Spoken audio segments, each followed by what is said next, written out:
दोस्तों, मैं जितेंद्र रंगा स्टूडेंट सॉल्यूशन क्लासेस के प्लेटफॉर्म से एक बार पुनः आपके समक्ष पार्टनरशिप के सामान्य परिचय की ओर चलते हैं। तो वीडियो को प्रारंभ करने से पहले मैं वही बात कहना चाहूँगा कि आप वीडियो को स्किप ना करें, लाइक कमेंट और सब्सक्राइब करें ताकि हम और प्रेरित होते रहें। अब आज हम बात करते हैं, चूँकि हमने पीछे बात की थी पार्टनर कैपिटल में इंटरेस्ट ऑन कैपिटल और इंटरेस्ट ऑन ड्राइंग के बारे में, यानी हम प्रैक्टिकल शुरू कर रहे थे और हमने प्रैक्टिकल जब शुरू किए थे तो उस दौरान हमने इन प्रैक्टिकल हिस्सों में ही बात की थी। एक तो इंटरेस्ट ऑन कैपिटल की, जो मैंने आपको विस्तार से पूरा बताया था, इंटरेस्ट ऑन कैपिटल। एक हमने दूसरा किया था इंटरेस्ट ऑन ड्राइंग, ये इंटरेस्ट ऑन ड्राइंग्स। ये दो चीज़ें हमने की थी, ठीक है। वास्तव में जनरल इंट्रोडक्शन ऑफ पार्टनरशिप में जो प्रैक्टिकल क्वेश्चन है या जो प्रैक्टिकल सवाल बनते हैं वो जो क्वेश्चंस है ना, वो क्वेश्चंस बनते हैं तीन प्रकार से। वो क्वेश्चन जो है वो उसमें पहला क्वेश्चन बनता है लाभों का बंटवारे से संबंधित, साझेदारों के मध्य लाभों का बंटवारा। पहला क्वेश्चन बनता है साझेदारों के मध्य लाभों का बंटवारा, साझेदारों के मध्य लाभों का बंटवारा।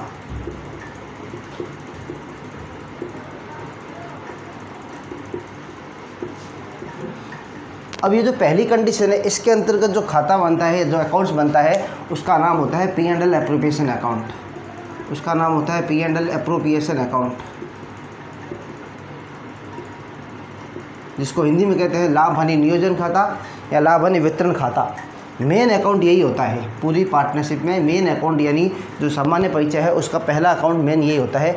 अब हम इसके बारे में बात करेंगे, लेकिन उससे पहले हम बात करते हैं, ये पहला पैटर्न हुआ साझेदारों के मध्य लाभों का बंटवारा, ठीक है। दूसरा क्या होता है, कई बार लाभ बांटने के बाद पता चलता है कि जो लाभ बांटे हैं वो लाभ गलत बट गए हैं, या फिर किसी साझेदार को पूंजी पर ब्याज दिया नहीं है, गलत दे दिया, आहरण पर ब्याज गलत दे दिया, तो कमीशन बोनस दिया नहीं, या ज़्यादा दे दिया या कम दे दिया, कुछ गलतियाँ हो गई।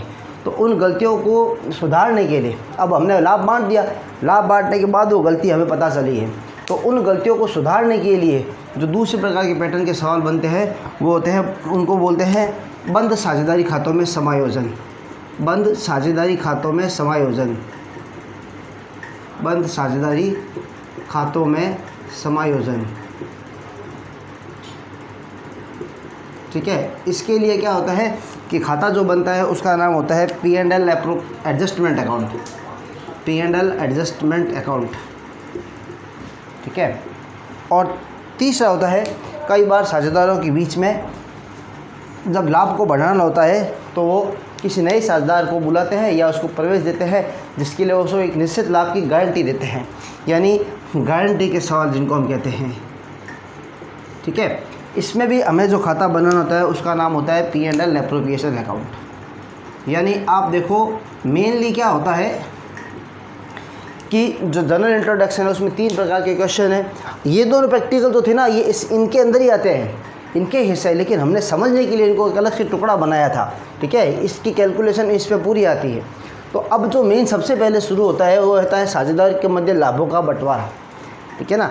और दूसरा प्रैक्टिकल क्या बनता है, कई बार लाभ बांट देते हैं, खाते बंद कर देते हैं, फिर पता चलता है कि लाभ गलत बांट दिया, या फिर पूंजी पर ब्याज ज़्यादा या कम दे दिया, या आहरण पर ब्याज कम या ज़्यादा दे दिया, या वेतन कमीशन बोनस आदि कुछ गलत दे दिए। तो उन सब के सुधार के लिए, उन सब में एडजस्टमेंट करने के लिए, समायोजन करने के लिए वापस जो खाता बनता है वो होता है P&L एडजस्टमेंट अकाउंट।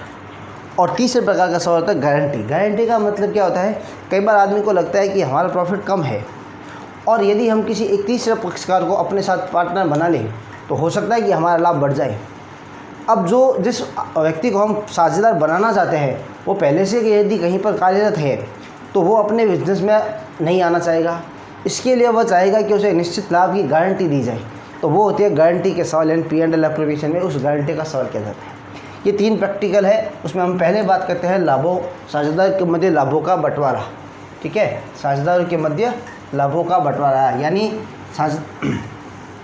समस्त खर्चे साझेदार फर्म के या समस्त इनकम साझेदार फर्म के, उनको एडजस्ट करने के बाद, उनका लेखा करने के बाद, उसके बाद जो लाभ बचता है वो साझेदार के मध्य बांटा जाता है। तो उसका मैंने आपको कहा सबसे महत्वपूर्ण खाता उसके लिए क्या होता है, P&L एप्रोप्रिएशन अकाउंट। तो आज हम इसकी बात करते हैं profit and loss appropriation account. Profit and loss appropriation account for the year ended dot dot dot. ठीक है, सबसे पहले तो हम डॉट डॉट डॉट का मतलब समझते हैं, इसका मतलब एंड सो ऑन। ठीक है, तो P and L appropriation account for the year ended. अब ध्यान रखना ये खाता क्या है, पी एंड एल एप्रोप्रिएशन, मतलब ये भी प्रॉफिट एंड लॉस ही है। इस खाते में भी लाभ या हानि ही आते हैं।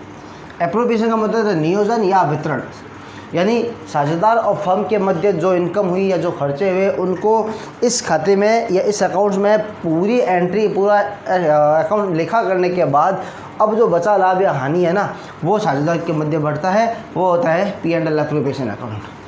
अब वही बात इस खाते के डेबिट पक्ष में आते तो है एक्सपेंसेस, और क्रेडिट पक्ष में जो आते हैं वो होते हैं इनकम। ध्यान रखना, मैंने उस दिन भी कहा था कि P and L appropriation account में, P and L appropriation account में वही मद आएगी जो पार्टनर और फर्म, पार्टनर प्लस फर्म दोनों से रिलेटेड है। यदि दोनों से रिलेटेड मद है तो वो पी एंड एल एप्रोप्रिएशन में आएगी, दोनों से रिलेटेड मद नहीं है तो वो पी एंड एल एप्रोप्रिएशन में नहीं आएगी। कोई मद केवल पार्टनर की है तो पार्टनर कैपिटल अकाउंट में आएगी, कोई मद केवल फर्म की है तो वो पी एंड एल अकाउंट में आएगी, पी एंड एल एप्रोप्रिएशन में नहीं आएगी। तो इस अकाउंट में आती है पार्टनर और फर्म दोनों की सम्मिलित बात। अब ये अकाउंट बनता कैसे है, याद नहीं करना, सामान्य बात है एकदम। आप देखो, डेबिट में खर्चा और क्रेडिट में इनकम या प्राप्तियाँ, पर्टिकुलर्स, अमाउंट, पर्टिकुलर्स और अमाउंट, यहाँ तक का हिस्सा जो है ना वो कहलाता है डेबिट साइड, यहाँ से आगे तक का हिस्सा वो कहलाता है क्रेडिट साइड। ठीक है, अब ये होता है पर्टिकुलर्स, ये अमाउंट, ये पर्टिकुलर्स, ये अमाउंट। अब मैंने क्या कहा, फर्म और पार्टनर दोनों की सम्मिलित बात है तो इस अकाउंट में आनी है, अन्यथा नहीं आनी है। ठीक है, तो फर्म और पार्टनर में, अब उससे पहले एक बात मैंने कही थी कि पी एंड एल एप्रोप्रिएशन जब बनाते हैं तो सवाल में, क्वेश्चन में एक आपको लाभ पहले से दे रखा होगा, वो जो लाभ दे रखा होगा वो पी एंड एल के थ्रू आया होगा। उस लाभ को या हानि को जो दे रखी होती है उसे हमें इसमें उतारना होता है। यदि लाभ है तो हम यहाँ लिखेंगे बाई पी एंड एल या balance of profit, by P and L bracket में नेट प्रॉफिट या एन पी कह दो, दे रखा होगा। लॉस है तो to P and L bracket में नेट लॉस, ये दे रखा है, दे रखा होगा दोनों में से जो भी। हाँ, यहाँ ध्यान रखने वाली महत्वपूर्ण बात है, सबसे महत्वपूर्ण बात, नोट, ये जो लाभ या हानि दे रखी होगी ना सवाल में, उसके साथ पूर्व शब्द लिखा होगा, पहले शब्द लिखा होगा, यानी साझेदारों के मध्य लाभों को बांटने से या सैलरी देने से पूर्व, ब्याज देने से पूर्व इस प्रकार के लाभ है, यहाँ इनबिल्ट पूर्व शब्द लिखा होना ज़रूरी है। ये ध्यान रखना, लाभ या हानि के साथ पूर्व शब्द लिखा होना ज़रूरी होगा। मान लो कुछ ही नहीं लिखा हुआ तो स्पष्ट सूचना के अभाव में ये मानना है कि जो लाभ या हानि दे रखी है वो पूर्व ही है। अब मान लो कि स्पष्ट शब्दों में लिखा है साझेदार को वेतन देने के बाद, साझेदार को वेतन देने के बाद लाभ, यदि ऐसा लिखा है वेतन देने के बाद लाभ है तो आप देखो कि इसने किसके बाद कहा है, वेतन देने के बाद। तो वेतन देने के बाद यानी वेतन खर्चा हो गया, सैलरी डेबिट हो जाएगी, वो सैलरी जो है पी एंड एल के डेबिट में आ जाएगी, यानी वो मद जो है ना सैलरी बोलकर वो पी एंड एल एप्रोप्रिएशन में पहले ही आ गई है। अब ये देखो उसको दोबारा लिखेंगे क्योंकि उसके बाद यानी इसको घटाने के बाद ही तो लाभ है, यानी इसका इस सैलरी का तो एडजस्टमेंट हो गया प्रॉफिट में।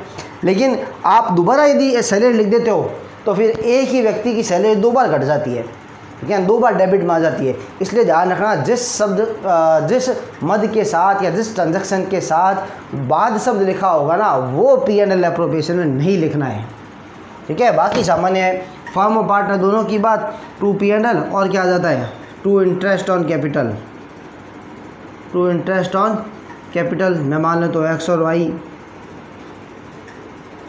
To remuneration comma commission comma salary to partner to transfer to reserve. मतलब देखो जो मद है ना पार्टनर के नाम से है, देखो जिसमें पार्टनर नाम आया है वही मद यहाँ ही है, उसके अलावा कुछ नहीं आया। यहाँ पार्टनर का नाम है, यहाँ पार्टनर का नाम है, ये ट्रांसफर टू रिजर्व पार्टनर का पड़ा हुआ प्रॉफिट ही होता है। ठीक है, तो जिन जिन मदों में फर्म और पार्टनर दोनों की बात है ना वही P&L एप्रोप्रिएशन में आएगी, उसके अलावा नहीं आएगी। टू आएगा यहाँ पे, to profit transfer in partner capital oblique current. आज हम बात करेंगे कैपिटल और करंट क्या होता है, ठीक है, और इसकी टोटल कर देंगे। उसी प्रकार इस साइड आया बाई P&L नेट प्रॉफिट, एक आएगा by interest on drawing,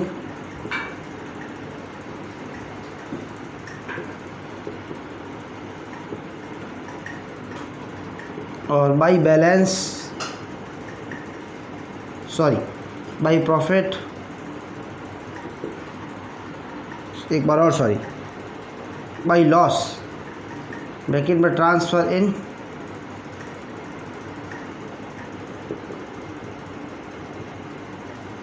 partner capital या करंट। बस इतनी ही मद है, ठीक है ना। अब ये मदें जो हमने शॉर्ट में यहाँ लिख दी, इसके अलावा कोई मद होती है तो ध्यान रखना वो मद ये वही यानी है जो फर्म और पार्टनर दोनों की है। सिंगल पार्टनर की है तो नहीं आएगी, सिंगल फर्म की है तो नहीं आएगी। ये फॉर्मेट है मेन इसका P&L एप्रोप्रिएशन अकाउंट का। अब देखो इसमें मैं बार बार आपको कह रहा हूँ पार्टनर कैपिटल या पार्टनर करंट, पार्टनर कैपिटल या पार्टनर करंट। और हमने जब interest on capital interest on drawing की बात की थी या P&L एप्रोप्रिएशन बना के वहाँ लाभ या हानि बांटे थे, जब इंटरेस्ट ऑन कैपिटल की गणना के सवाल किए थे तो वहाँ पर भी हमने लिखा टू प्रॉफिट ब्रैकेट में ट्रांसफ़र इन पार्टनर कैपिटल या पार्टनर करंट। तो अब वो समय है जब हम ये बात करें कि पार्टनर कैपिटल या पार्टनर करंट क्या होता है, ठीक है। उससे पूर्व एक बार आप इसको मनन कर लें ताकि मैं आगे बताऊं आपको कि पार्टनर कैपिटल कब आएगा।